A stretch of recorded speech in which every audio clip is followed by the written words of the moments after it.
It's 11 a.m. here on the East Coast. It is 6 p.m. in Israel, where Prime Minister Benjamin Netanyahu's war cabinet is expected to meet around now.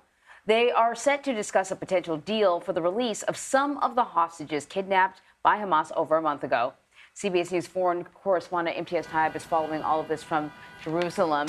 So, Imtiaz, what do we know about the steps Prime Minister Netanyahu has to take for his government to sign off on a deal? Yeah, hey guys, this is a very fast-moving and fluid situation, but a very, very bright glimmer of hope as it looks as if a deal has been reached between Hamas and Israel, though we know that nothing has been signed yet. But again, there is the wheels in motion. Now, as you say, Anne-Marie, there is a process in place, and we believe it's starting right now with Mr. Netanyahu meeting with his security cabinet. I'll list out how it's going to work. Basically, he meets with his war cabinet, which he's doing right now. He will then meet with the full security cabinet.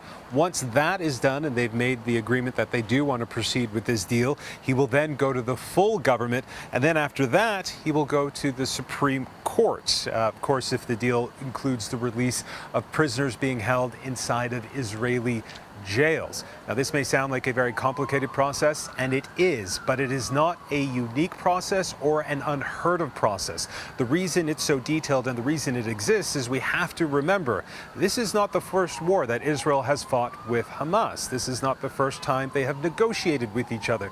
This is not the first time they've made concessions. And so that's why this whole process exists. But what makes this unique is the fact we have never in Israeli history have had so many Israeli citizens being held inside Gaza, not least all of those children. Anne-Marie, Vlad.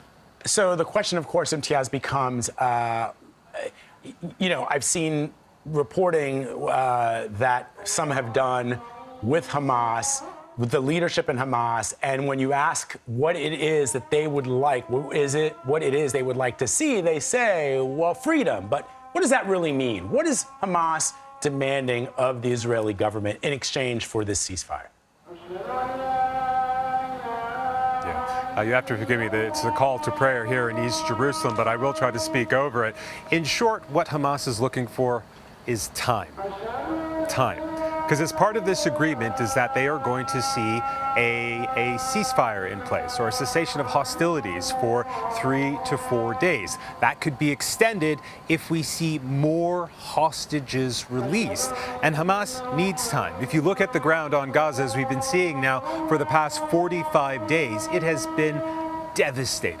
Absolutely devastated. There are so many areas of Gaza which are just so damaged, it is beyond recognition. I was there just a few nights ago, and even under the cover of darkness inside Gaza City, a place I know well, a place I've been many, many times before, it was unrecognizable.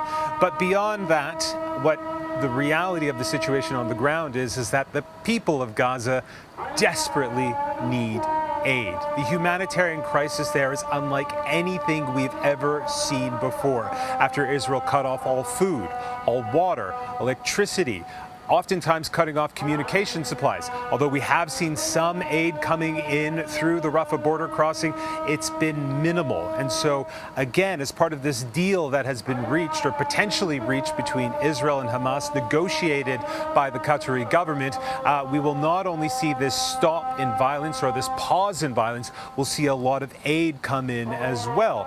But for Hamas, more broadly, Vlad, they are in a bind. You know, they triggered this conflict after the October 7th attacks. And of course, they knew that by committing such an atrocity inside Israel, that it would result in the kind of violence and devastation that we've seen. They need to be able to say that they have been able to try to do something to alleviate the suffering of Palestinians.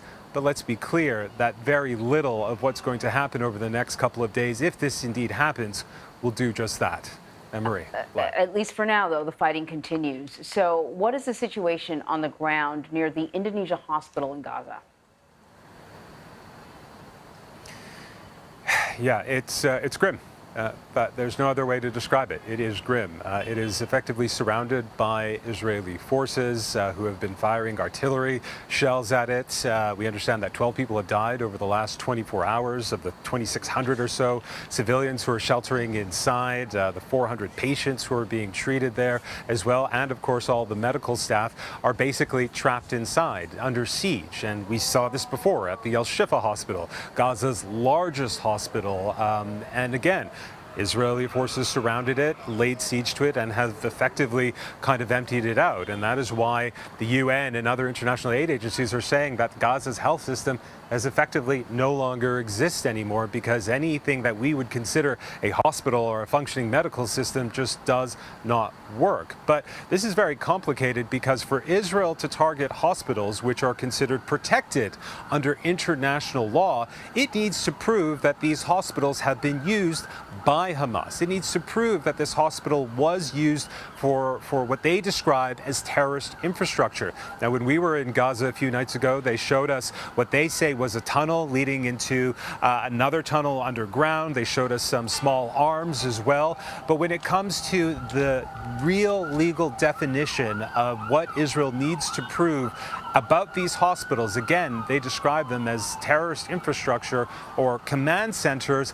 So far, they haven't proved that, and that is something that is going to be very difficult for Israel to do, given the violence that we're seeing in many of these health facilities. Anne-Marie, Vlad. Imtiaz Tyab, the world is holding its breath. Thank you very much for your reporting. We appreciate it.